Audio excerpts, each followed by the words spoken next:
You've heard arguments like this before.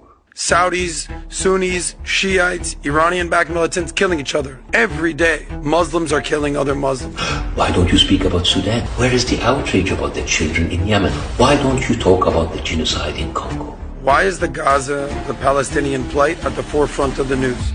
Why are you just speaking about Israel? Yeah, those conflicts are terrible, heartbreaking. But why don't we speak about them as much as we speak about Israel?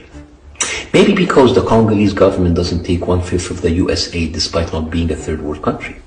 Maybe because we didn't give Syria $26 billion to continue dropping bombs on civilians because the Syrian lobby bought our American politicians with $100 million and it brags about it every single day on their Twitter account.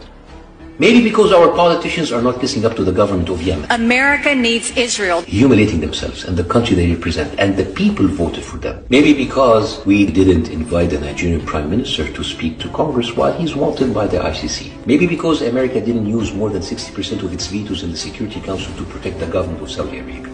Maybe because we don't have American senators running to the capital of the UAE, appeasing to their leadership, telling them, don't worry, we will never stop flooding you with arms. Maybe because our congressmen didn't threaten the ICC to protect Egypt.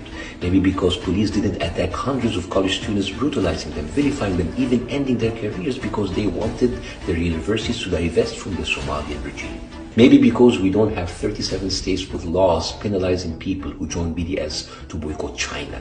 Maybe because we don't have comedians supporting Russians' killing of children and ending up on the cover of Variety magazine. Maybe because we don't have blacklists in Silicon Valley targeting people objecting to the Afghani police and ending their careers. Maybe because we don't have TV anchors working around the clock to cover up for the Iranian regime atrocities or have our politicians and celebrities sign their bombs. Maybe because we don't have an American comedian traveling to play a fantasy game killing civilians. Maybe because we don't have non-profit organizations like Friends of the IDF raising hundreds of millions of dollars from celebrities to send tax-exempt donations to veterans of the Iraqi army while American veterans continue to suffer. Maybe because we don't have the government of Rwanda sucking our tax dollars, and because of that, many of their citizens in Rwanda have free healthcare, college educations, housing, and even unemployment benefits.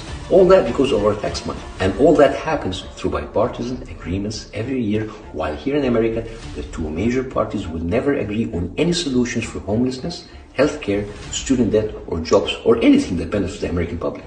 Maybe because we don't have congressmen wearing Algerian military uniforms in Congress. Or maybe because we don't see the two presidential candidates sucking up to a foreign country while competing to become Israel's favorite bitch. Nobody on this stage that's more pro-Israel than I am. We're all united by our unyielding commitment to the survival, security, and success of the Jewish state of Israel. Maybe because we see the media and politicians continue supporting a lying regime that got caught many times. Maybe because we don't have that occasional fake rage every time an Egyptian missile kills UN workers. Or maybe because we don't have our government turning a blind eye while Jordanians celebrate killing American activists, even making pancakes parties, celebrating their death. And then they cover it up with their army fake half-ass apology. It was a mistake. But that's okay, because we will use religious scripture to justify our unwavering support to our friends in Africa. If you bless Israel, I will bless you. If you curse Israel, I will curse you. I mean, do you want Columbia University to be cursed by God? Maybe because you're an idiot.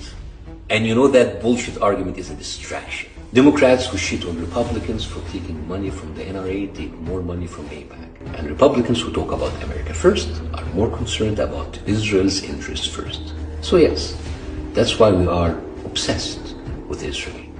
And you pretending to care about other conflicts or babies or civilians dying anywhere else in the world, it's fake. You know it's fake. So, the next time someone asks you, why don't you talk about this or that? Just ask them, why don't you just shut the fuck up?